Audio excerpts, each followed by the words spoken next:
Hello दोस्तों, आज मैं एक पिता की हार्ट टचिंग स्टोरी आप लोगों से शेयर करूंगी।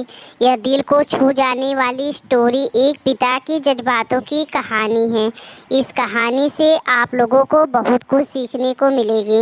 इस कहानी को लिखने का मेरा एक ही मतलब थी कि मैं पिता की भावनाओं को आप लोगों के साथ बहुत ही सुंदर स्टोरी में आप कर लोगों से शेयर करूं। आपने माँ के बारे में तो बहुत सुना होगा, बहुत जगह पढ़ा भी होगा। माँ के लिए अच्छी अच्छी हिंदी कहानियाँ लिखी गई हैं, लेकिन पिता के बारे में बहुत कम ही लिखा गया है। तो दोस्तों, यह हार्ट टचिंग स्टोरी उन फादर्स को समर्पित है जो अपने परिवार के लिए जी जान से काम करते हैं, खुद की इच्छाओं को मारकर अपने बच्चों के सपने को पूरा करते हैं। यह स्टोरी शुरू होती है जब मैं घर से गुस्सा में बड़बड़ाते हुए निकल आया था और बस स्टैंड की तरफ आगे बढ़ने लगा। मैंने मन ही मन बड़बड़ा रहा था, पता नहीं कितने पैसे छुपा के रखे हैं, लेकिन मेरे लिए एक बाइक नहीं ले सकते। अब मैं यहाँ से चला जाऊँगा और तब तक वापस नहीं आऊँगा जब तक मैं खुद के पैसों से बाइक नहीं खरीद लेता। इतना सोच ही रहा था, तभी मेरे पैर में मुझे कुछ चुभने का एहसास हुआ। नीचे देखा तो समझ आया कि जल्दबाजी में पापा के जूते पहन आया हूँ। उन जूतों में कील उभरी हुई थी जो मेरे पैरों में बार बार घाव किए जा रही थी, लेकिन उस समय गुस्सा अधिक था तो मैं बड़बड़ाते हुए आगे बढ़ गया। एकाएक मुझे याद आया कि मैं पापा के पर्स भी साथ ले आया हूँ। मेरे खुरापाती दिमाग में एक ख्याल आया, क्यों ना आज पापा का पर्स चेक किया जाए, जिसे आज तक उन्होंने किसी को हाथ तक नहीं लगाने दिया था। पता नहीं कौन सा खजाना छुपा है इस पर्स में जो किसी को हाथ नहीं लगाने देते थे। जब मैंने पापा का वह पुराना पर्स खोलकर देखा तो उसमें पैसे तो नहीं मिले, लेकिन पैसों की जगह एक डायरी रखी हुई थी। तो मैंने सोचा, ओहो, तो यहाँ खजाना छुपा रखा है। मैं समझ रहा था कि यहाँ पापा ने लिखा होगा कि किस से कितने पैसे लेने हैं और किसको कितने पैसे दिए हैं, लेकिन मैं गलत था। जब मैंने उस छोटी सी डायरी का पहला पेज खोलकर देखा तो वहाँ पर जो लिखा था वह थोड़ी सीरियस कर देने वाला था। डायरी में जो लिखा था उसे पढ़ने के बाद मेरे चेहरे पर जो एक्सप्रेशन थे वह गायब हो चुके थे। जैसे मैं सोच रहा था, पर उन पैसों का हिसाब लिखा हुआ था जो अलग अलग कामों के लिए अलग अलग लोगों से उधार लिए गए थे। उस लिस्ट में कंप्यूटर के नाम पर भी पैसे लिए गए थे। कुछ यूं ही लिखा था कि 50,000 बेटे के कंप्यूटर के लिए। यह वही कंप्यूटर था जिसे मैं आज तक यूज कर रहा हूँ, लेकिन मुझे पता नहीं था उस कंप्यूटर को खरीदने के लिए पैसे कहाँ से आए थे। लेकिन आज पता चल रहा था मुझे।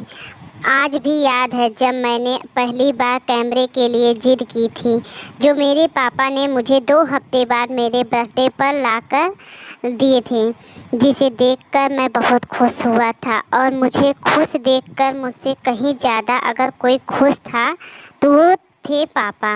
अब मेरे चेहरे से गुस्सा एकदम गायब हो चुका था। जब मैंने आगे का पन्ना पलटा तो वहाँ पर कुछ विशेष इच्छाएं लिखी हुई थी। पहली विश वह थी जिसमें जो लिखा हुआ था अच्छे जूते पहनना। यह बात मेरे कुछ समझ नहीं आई। तभी मेरे पाँव अचानक सड़क पर भरे हुए पानी पर जा पड़ा और तभी मेरे पाँव में कुछ गीलापन होने का एहसास हुआ। जब मैंने जूता उतार कर देखा तो उसका तल्ला टूटा हुआ था। यह देखकर मुझे डायरी में लिखी बातें याद आ गई। तभी मुझे माँ पापा की कही बातें भी याद आ रही थी कि कैसे माँ जब कहा करती थी पापा से, अब तो जूते पुराने हो गए हैं, नए ले लीजिए। तो पापा अक्सर यह कहकर टाल दिया करते थे, जूते अभी और चलेंगे। अभी कुछ दिन पहले तो लिए थे। मुझे आज समझ आ रहा था कि कितने दिन और चलेंगे, साथ ही यह समझ आ रहा था कि पापा पर्स को क्यों छुपा रखे थे। तभी उस डायरी को पढ़ते हुए बस स्टैंड पर पड़ी बेंच पर बैठ गया। अब उस डायरी की आखिरी पन्ना बचा हुआ था। उस पन्ने को जब मैंने पलट कर देखा तो वहाँ कल की डेट लिखी हुई थी। तारीख के नीचे लिखा हुआ था 50,000 रुपये बाइक के लिए। बस इतना पढ़ा और दिमाग सन रह गया। अब मेरे मन में कोई शिकवा गिला नहीं था, बस मेरी आँखों से आंसू जा रहे थे। मुझे आज तक नहीं पता तब मैं क्यों रोया जा रहा था। अब मैं जल्दी से घर की तरफ भागा, लेकिन जूतों की वह कील पाँव में अब तक घाव बनाने में कामयाब हो चुकी थी। मैंने जूतों को रास्ते में ही निकाल कर फेंक दिया और भागते लड़खड़ाते हुए घर जा पहुंचा। लेकिन पापा घर पे नहीं थे। मैं समझ गया वह कहाँ थे। मैं सीधा पास वाली बाइक एजेंसी की तरफ भागा। पता नहीं आज कहाँ से इतनी ताकत आ गई थी मैं भागते हुए थक नहीं रहा था, और वह भी बिना जूतों के नंगे पैर। जैसे तैसे मैं बाइक एजेंसी पर पहुंचा। पापा वहीं थे। मैंने पापा को दौड़कर गले लगा लिया और मेरी आंखों से आंसू रुकने का नाम ही नहीं ले रहे थे। पापा को समझ नहीं पा रहे थे आखिर हो क्या रहा है, मैं क्यों रो रहा हूँ। मैंने पापा से कहा, पापा अब मुझे मोटरसाइकिल नहीं चाहिए, पापा अपने लिए जूते ले लीजिए। अब आज से मैं जो भी करूँगा अपनी मेहनत से अपने बलबूते पर पढ़कर करूँगा। तो दोस्तों बस इतनी सी ये कहानी है। यह हार्ट टचिंग स्टोरी लिखते हुए आज मेरी भी आंखें नम हुई। मैं आज आपसे कहना चाहूँगी, ठीक ऐसे ही होते हैं हमारे पिता। हम अक्सर देखते हैं कि हम अपनी माँ से हर बात शेयर करते हैं और माँ भी इसके बदले में बहुत प्यार देती हैं। लेकिन एक शख्स ऐसा भी होता है जो हमें छिप कर प्यार करता है, वह होते हैं हमारे पिता। यह परिवार में एकमात्र ऐसा व्यक्ति होता है जो अपने बच्चों से उन्हें बिना जताए छिपा कर प्यार करता है, खुद की इच्छाओं को मारकर बच्चों के लिए सपने देखता है और उनकी खुशी में ही खुश हो जाता है।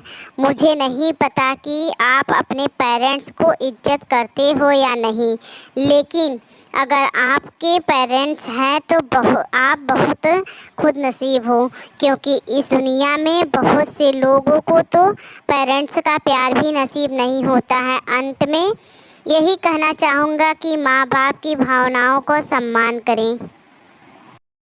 तो दोस्तों कहानी हो गई है समाप्त। और आज की कहानी आप लोग की कैसी लगी, और कहानी अच्छी लगी होगी तो कहानी को लाइक कमेंट शेयर करें, और मिलते हैं फिर एक नई स्टोरी के साथ। तब तक के लिए नमस्कार, बाय बाय। और आप लोग अपना ध्यान रखिएगा, अपने पेरेंट्स का भी ध्यान रखिएगा।